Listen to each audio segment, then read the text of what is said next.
어떤 성도님과 오래전에 대화를 하게 되었습니다. 그분의 형님이 장로님이셨어요. 그래서 그 형 장로님께 물었답니다. 동생이 형 장로님께 물은 거예요. 어떻게 담임 목사님과의 관계를 맺고 어떻게 신앙생활하는 것이 잘하는 것입니까? 라고 물었더니 그 형님 장로님께서 이렇게 답변을 하셨대요. 내가 죽었을 때 담임 목사님이 진심으로 울어줄 수 있는 관계를 가져라. 그러면 형님한테 물었대요. 형님 장로님께. 그럼 형님 장로님은 어떻게 지금 그렇게 신앙생활을 하고 있습니까? 라고 물었더니 그 형님 장로님께서 이렇게 답변을 하셨대요. 내가 죽으면 한번 와서 봐라. 그 말을 하셨대요. 어떤 사람은 함께 있을 때는 잘 몰랐습니다. 그런데 헤어지고 나니까 두고두고 보고 싶은 사람이 있는가 하면, 그리워지는 사람이 있는가 하면, 헤어진 다음에 저 사람과는 상종하지 말아야 되겠다. 그런 평가를 받는 사람도 있습니다. 우리 모두는 이 세상 마지막 날 죽을 때에 나는 웃고 내 주변의 모든 사람이 나를 안타까워하며 그리워하며 필요로 하면서 울어줄 수 있는 그런 삶이 된다면 참으로 복된 삶인 줄 믿는 것입니다. 광야 같은 세상을 살아가는 사람들에게 정말로 위로가 필요한 것 같습니다. 사랑이 필요한 것 같습니다. 우리가 영화를 보고 드라마를 보고 또 노래를 들어도 사랑을 빼면 드라마가 안 돼요. 노래가 되질 않아요. 영화가 되지 않아요. 이 말은 뭡니까? 그만큼 우리에게 사랑이 간절히 필요하다는 그런 반증일 것입니다. 많은 사람들이 사랑을 갈망하고 있고 또 사랑을 메말라 하고 있다. 사랑이 메말라 하고 있는 그런 현대의 삶을 증거하고 있는 그런 말씀이라고 볼 수가 있습니다. 오늘 팔복 중 두 번째 복이 무엇일까요? 우리는 많은 복을 기대하고 있는데 오늘 예수님께서 이 두 번째 복에 대해서 팔복 중에서 두 번째 복, 우리 다 같이 2절, 본문 몇 절이죠? 4절. 4절을 다 같이 읽습니다. 시작. 애통하는 자는 복이 있나니 그들이 위로를 받을 것이며.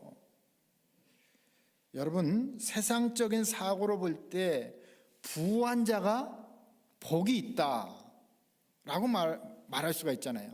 그런데 예수님께서 팔복 중에 첫 번째 복이 가난한 자가 복이 있다.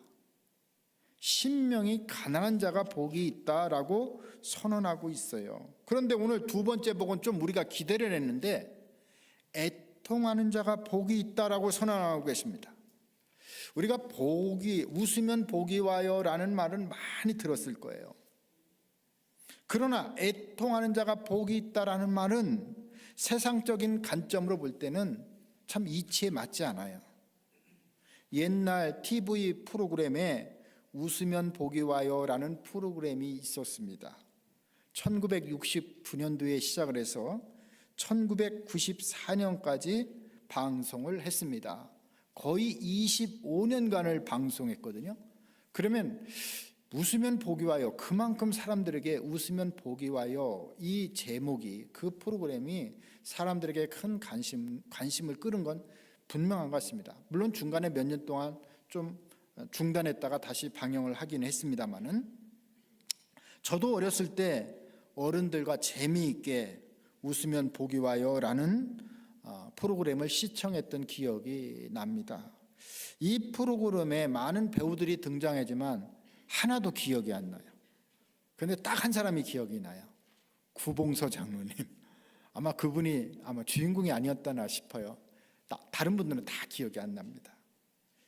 이 프로그램은 힘든 시절에도 웃음을 잃지 않으면 마음이 살고 마음이 살아야 인생이 복이 온다는 말이에요. 웃으면 인생이 풀린다. 밝게 살면 복이 온다. 사실 맞는 말입니다. 웃음은 사람을 살리고 관계를 열고 마음을 가볍게 합니다. 그래서 우리는 힘들어도 웃어라. 긍정적으로 생각하라고 말합니다. 웃음 치료라는 것도 있잖아요. 억지로라도 웃으면 사람이 회복되고 치유가 된다는 거예요. 그래서 웃음 치료할 때 보면 막 억지로라도 막 웃으라는 거예요. 우리나라 속담에 웃는 얼굴에 침 못 뱉는다는 말도 있습니다. 그처럼 우리가 이 웃음이라는 거 참 중요합니다. 근데 문제는 우리가 이 세상 생활 동안에 다 웃을 일만 있는 게 아니라는 거예요. 슬픈 일도 있다는 겁니다. 우리가 복하면 무엇을 생각하나요? 우리가 복하면 뭘 생각해요? 뭐니 해도 여러분들이 좋아하는 땅을 기업으로 얻는다든지 그 금싸라기 땅, 그렇지 않으면 뭐 돈을 그냥 번다든지 부자가 된다든지 아니면 배부르게 아주 돈을 많이 벌어서 배부르게 모든 경제적이나 또 삶에서 문화에서 배부른 삶을 기대할 것입니다. 출세를 한다든지 건강의 복이라든지 이런 것을 큰 것으로 보입니다. 그런데 오늘 두 번째 복으로 위로의 복, 뭔가 좀 약하게 보이지 않습니까? 좀 중요한 것 같지 않잖아요. 위로의 복. 두 번째로 위로의 복이 등장하는 걸 볼 때 좀 약해 보여요. 그런데 오늘 예수님께서 팔복 중에 두 번째 복으로 언급하시는 것을 볼 때 우리 사람에게 이 위로의 복은 매우 중요하다는 것을 오늘 말씀하고 계신 것입니다. 오늘 이 시간 위로가 필요한 분이 계십니까? 사랑이 필요한 분이 계십니까? 저는 이 말씀을 준비하면서 우리 모든 성도님들이 주님이 주시는 참된 위로가 여러분의 삶 가운데 충만하기를 간절히 원합니다. 이 세상에 울고 싶은 사람, 눈물 좋아하는 사람, 애통을 좋아하는 사람은 아무도 없을 것입니다. 우리가 사실 예수를 믿게 되면 애통에서 벗어나 기쁨을 기대합니다. 질병이 치료받고 만수무강해지며 소원이 성취되고 근심 걱정이 사라지고 일취월장하고 승승장구하고 만사형통의 삶을 기대하게 됩니다. 애통하는 것이나 슬픔이 사라지는 것이 복이다라고 생각을 합니다. 그런데 오늘 본문에서 예수님은 전혀 다른 말씀을 하고 계세요. 애통하는 자는 복이 있나니 그들이 위로를 받을 것이며, 웃는 사람이 아니라 애통하는 사람, 우는 사람이 복이 있다라고 선언을 하고 계십니다. 그런데 여기서 애통하다라는 말은 헬라어로 펜데오예요. 펜데오는 슬퍼하다, 근심하다, 애통하다 이런 뜻을 가지고 있습니다. 이 애통 가운데도 이 펜데오라는 말은 가장 깊고 가장 처절하고 인간의 한계까지 내려가는 가장 강한 울부짖음을 펜데오, 슬퍼, 애통이다라고 말하고 있습니다. 가슴이 찢어질 때 고통. 여러분들 너무나 슬프면 어떡해요? 막 사람의 몸이 떨리고 막 가슴을 치고 막 땅을 치면서 그런 처절한 그런 슬픔을 말합니다. 목이 막 메어 터져 나올 정도로 처절한 통곡, 너무 슬퍼서 눈물조차 감추지 못하고 온몸으로 부르짖는 그 부르짖음, 애통, 슬픔을 의미합니다. 그런데 오늘 본문에서 말하는 애통은 사랑하는 이를 잃고 슬퍼하는 그런 죽음과의 애통과는 의미가 좀 달라요. 애통하는 것이 모든 것이 복이라면 참 좋을 거예요. 여러분 애통할 일이 얼마나 많아요. 슬픈 일이 많은데 슬픈 일이 다 복이라면 얼마나 복이 많은 거예요. 이 세상 살다 보면 찬송가의 가사에 있는 것처럼 이 세상에 근심된 일이 많고 이 세상에 곤고한 일이 많고 참 쉬는 날 없구나. 이 세상에 제약된 일이 많고 참 죽을 애통하는 일이 쌓였구나. 이 광야 같은 세상에 그래요. 얼마나 슬픈 일이 많으면 참 죽을 애통할 일이 쌓였다라고 말할까요? 오늘 본문에서 말하고 있는 애통은 우리가 가진 것을 잃어버렸거나 또 다른 사람에게 무시를 당해서 핍박을 받거나 사랑하는 사람이 죽었을 때 우는 그런 애통이 아닙니다. 헬라어로 이 펜데오는 우리가 살면서 생명이 빼앗겼을 때 죽어서 그는 우는 애통이 아니라 내 자신이 하나님 앞에서 불가능하다, 무능하다, 그럼에도 불구하고 하나님께서 나를 구원하시고 은혜를 주셨을 때 오는 그런 애통, 그런 애통을 의미하고 있습니다. 예수님을 진정으로 알게 된 바울의 고백을 디모데전서 1장 15절 16절에서 이렇게 말씀하고 있습니다. 미쁘다 모든 사람이 받을 만한 이 말이여, 그리스도 예수께서 죄인을 구원하시려고 세상에 임하셨다 하였도다. 죄인 중에 내가 괴순이라. 그러나 내가 긍휼을 입은 까닭은 예수 그리스도께서 내게 먼저 일체 오래 참으심을 보이사 후에 주를 믿어 영생 얻는 자들에게 본이 되게 하려 하심이라. 바울은 그래요. 예수님 만나고 자신의 참모습을 보게 됩니다. 자신 스스로를 가리켜 내가 죄인 중에 괴수입니다. 내가 죄인입니다. 여러분, 이 세상에 나는 착한 사람이야, 나는 좋은 사람이야 라고 말하고 싶지, 내가 죄인 중에 괴수다. 이 괴수라는 말은 죄인 중에서도 우두머리라는 거예요. 아주 죄인 중에서도 최고의 내가 악한 죄인이다라고 고백을 하고 있는 것입니다. 여기서 괴수라는 말은 단순히 자기 비하가 아니라 죄의 무리 가운데 앞장서 있는 우두머리, 내가 그런 우두머리 같은 사람이다. 이 고백은 과거 회심 이전의 이야기만이 아니라 지금 이 순간에도 하나님의 거룩하심 앞에 서면 자신은 여전히 설 수 없는 죄인이다라는 것을 지금 바울은 고백하고 있는 것입니다. 바울은 죄인 중에 괴수인 우두머리인 하나님께서 그 나를 사랑하셔서 독생자를 보내신 하나님의 긍휼하심으로 심판하지 아니하시고 일체 오래 참으시는 하나님의 사랑을 생각할 때 애통이 터져 나오는 거예요.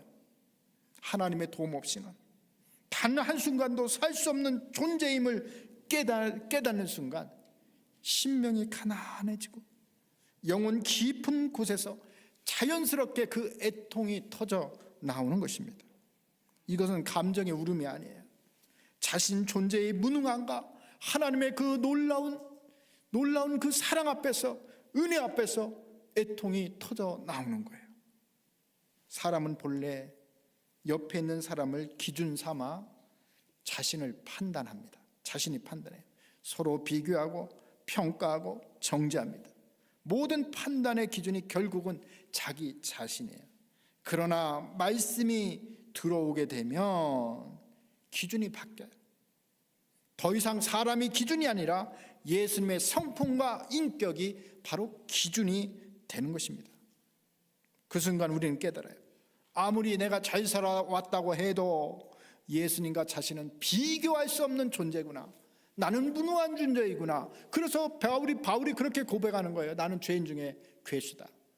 나는 죄인 중에서도 아주 우두머리고 죄인 중에서도 가장 흉악한 죄인이다 하면서 그는 애통하는 거예요.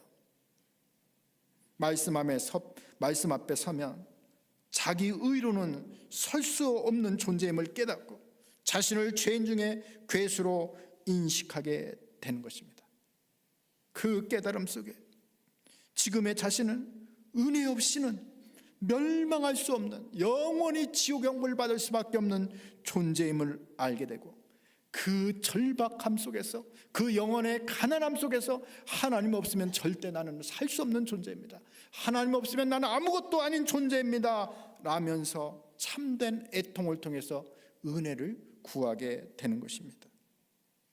여러분은 믿음 생활을 하면서 애통을 얼마나 많이 했습니까? 누가 나에게 섭섭한 말을 해서, 억울한 누명을 써서, 큰 상처를 받아서, 핍박받아서, 무시당했다고 해서 너무나 억울해서 밤잠을 못 이루면서 통곡한 일이 있습니까? 위로는 그렇습니다.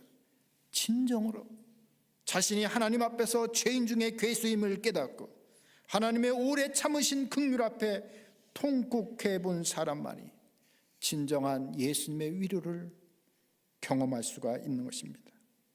우리의 심령이 가난해져서 하나님의 절대적인 도움 없이는 살 수 없음을 깨닫게 될 때 우리는 겸손하게 됩니다. 다른 사람을 평가하지 않고, 다른 사람을 판단하지도 않고, 다른 사람을 정죄하지도 않습니다. 자신의 죄성과 연약함을 자각할 때 삶은 변화됩니다. 그리고 그 은혜의 통곡 속에서 하나님의 놀라우신 사랑을 경험하면서 새로운 길을, 아름다운 길을 걸어갈 수가 있는 것입니다. 고린도전서 15장 10절에 보면 바울은 이런 고백을 합니다. 그러나 내가 나 된 것은 하나님의 은혜로 된 것이니 내게 주신 그의 은혜가 헛되지 아니하여 내가 모든 사도보다 더 많이 수고하였으나 내가 한 것이 아니요 오직 나와 함께 하신 하나님의 은혜로다. 바울은 그래요. 내가 죄인 중에 괴수인, 그럼에도 불구하고 나를 포기하지 아니하시고 일체 오래 참으사 하나밖에 없는 독생자 예수 그리스도를 나를 사랑하셔서 대신 내어주신 그 은혜를 깨닫고 나의 나 된 것은 하나님의 은혜입니다. 이렇게 자신의 실체를 깨달았을 때 애통이 터져나오고 이때부터 위로의 복이 임하는 것입니다. 이 위로는 세상에 주는 위로하고는 전혀 다른 차원의 위로입니다. 우리는 사람에게 억울함을 당하거나 욕을 먹어서 울어야 할 것이 아닙니다. 하나님 앞에서 자신의 참된 모습을 볼 때 하나님의 긍휼과 은혜가 얼마나 큰 것임을 알게 되는 것입니다. 그때 비로소 우리는 하나님 앞에서 겸손한 사람으로 거듭나게 되는 것입니다. 마태복음 9장 36절에 보면 예수님께서 이런 말씀을 하셨습니다. 무리를 보시고 불쌍히 여기시니 이는 그들이 목자 없는 양과 같이 고생하며 기진합니다. 여기 불쌍히 여긴다는 말은 헬라어로 스플랑크 리조마이예요. 이 말은 단순한 동정, 감정만의 연민이 아닙니다. 스플랑크 리조마이는 바로 창자, 내장, 심장, 가장 깊은 뱃속이 뒤틀릴 정도로 아파하는 것입니다. 창자가 끊어질 만큼 괴로워하는 것입니다. 남의 고통이 내 몸에 고통이 되는 것을 바로 스플랑크 리조마이, 바로 예수님께서 그 무리를 보고 불쌍히 여기신 것입니다. 예수님은 그래요. 저 사람들이 참 불쌍하네. 멀찍이서 바라본 게 아니에요. 그들의 고통을 보고 몹시 슬퍼서 예수님의 내장이, 창자가 뒤틀리고 끊어질 정도로 아파하셨다는 거예요. 바로 우리 성도님들이 그 예수님의 놀라운 스플랑크 리조마이, 그 놀라운 사랑을 경험할 때 놀라운 위로가 임하는 거예요. 그 사랑이 너무 컸어요. 우리 속에서 알 수 없는 애통이 막 터져나오고 통곡하게 되는 것이죠. 성도가 위로받을 수 있는 길은 오직 예수님밖에 없는 줄 믿습니다.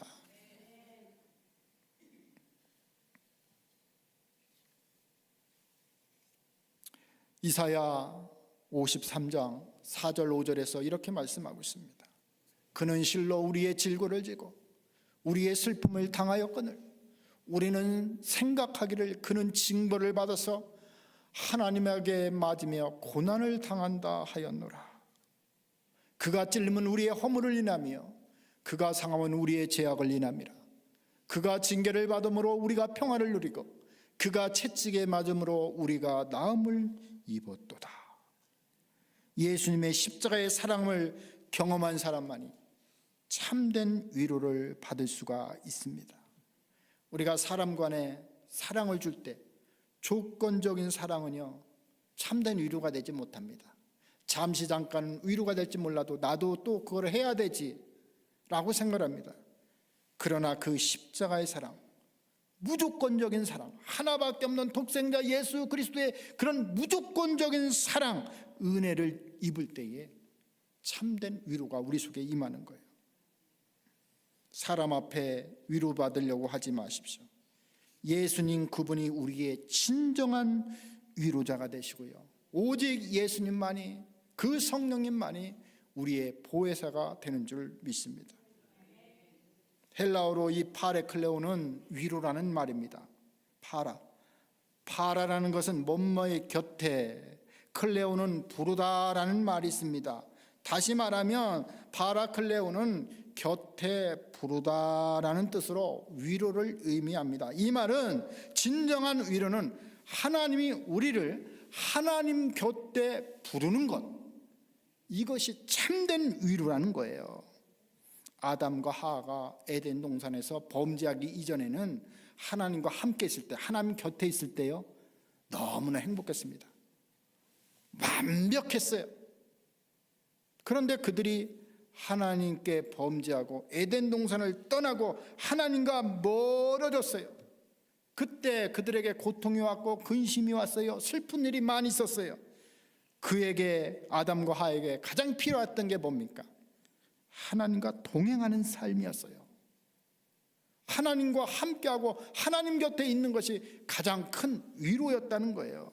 임마누엘, 하나님이 우리와 함께 하심이 최고의 위로인 줄 믿습니다.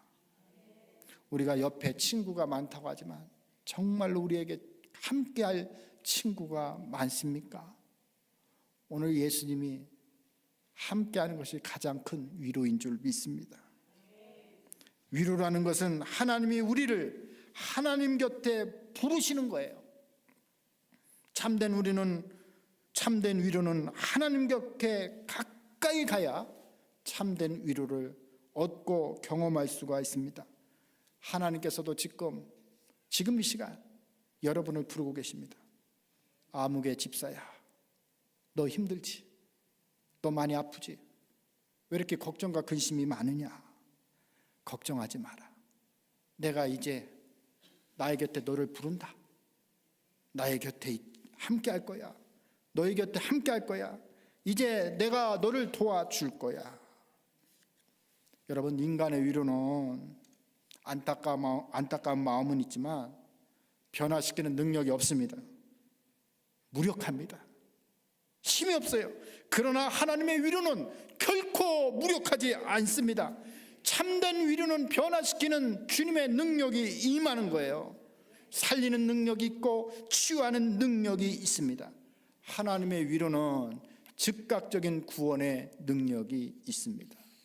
오늘 이 주님의 위로를 모두 경험하기를 축원합니다. 이사야 51장 12절에 보면 이르시되 너희를 위로하는 자는 나 곧 나이니라. 너는 어떠한 자에게 죽을 사람을 두려워하며 풀같이 될 사람의 아들을 두려워하느냐. 사람에게 위로받으려고 하지 마십시오. 다른 위로 없습니다. 사람의 위로는 영원한 위로가 아니에요. 조건적인 위로예요. 예수님이 진정한 위로입니다. 십자가가 진정한 위로예요. 그때 우리는 그 위로를 경험할 때 알 수 없는 눈물이 막 터져 나오는 거예요. 계시록 7장 17절에 보면 이는 보좌 가운데에 계신 어린 양이 그들의 목자가 되사 생명수 샘으로 인도하시고 하나님께서 그들의 눈에서 모든 눈물을 씻어 주실 것임이라. 하나님이 모든 눈물을 씻어 주실 줄 믿는 것입니다. 히브리서 4장 12절에 보면 하나님의 말씀은 살았고 운동력이 있어 좌우의 날쌘 어떤 것보다 예리하여 혼과 영과 및 관절과 골수를 찔러 쪼개기까지 하며 또 마음의 생각과 뜻을 감찰하느니. 하나님의 말씀은 살아있습니다. 운동력이 있습니다. 좌우의 어떤 날쌘 것보다 예리합니다. 그렇기 때문에 하나님의 말씀이 들어올 때 우리는 감당할 수 없는 그런 아픔이 옵니다. 그러나 그 아픔 속에서 자신의 실체, 진면모를 보게 됩니다. 바울의 고백처럼 그 하나님 말씀이 들어오니까 내가 죄인 중에 괴수입니다. 내가 죄인 중에 우두머리입니다. 죄인 중에서 가장 흉악한 죄인입니다.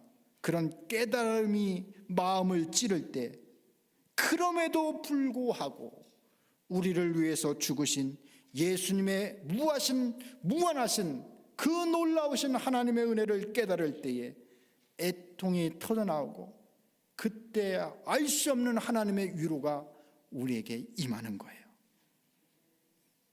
어떤 사람이 평생 누명을 쓰고 억울하게 감옥에 갇혔습니다. 그런데 그 사람이 법정에서 판사가 내리기를 not guilty, 당신은 무죄입니다 라고 선언할 때 그는 기쁨과 함께 지난 시간의 아픔, 억울함, 좌절함을 한꺼번에 느끼면서 눈물이 터지고 온몸이 떨릴 정도로 마음 깊은 곳에서 통곡이 나옵니다. 그것은 단순한 슬픔만이 아니라 진실이 드러난 위로의 눈물입니다. 우리도 하나님 앞에서 자신의 죄와 참모습을 마주할 때에 영원히 지옥 형벌을 받아 마땅한 존재임을 깨달았을 때에, 그럼에도 불구하고 예수님께서 하나님께서 독생자 예수님을 보내시고 십자가에 내어 죽으신 그 하나님이 대신 죽으시고 너는 의인이다, not guilty다, 이렇게 선언하실 때 마음 깊은 곳에서 진정한 애통과 통곡의 눈물이 터져 나옵니다. 이 순간 단순한 누명을 벗은 것과는 의미가 다릅니다. 인간의 재성과 한계를 뛰어넘는 하나님의 은혜와 사랑 속에서 마음 깊은 곳에서 터져나오는 진정한 애통과 통곡의 눈물입니다. 이것이 바로 오늘 본문에서 말씀하시는 예수님이 주시는 참된 위로입니다. 세상의 어떤 것으로도 이 위로는 바꿀 수가 없는 것입니다. 오늘 이 시간 예수님이 주시는 위로의 복이 우리 모든 성도님들에게 임하시기를 예수 그리스도 이름으로 축원합니다.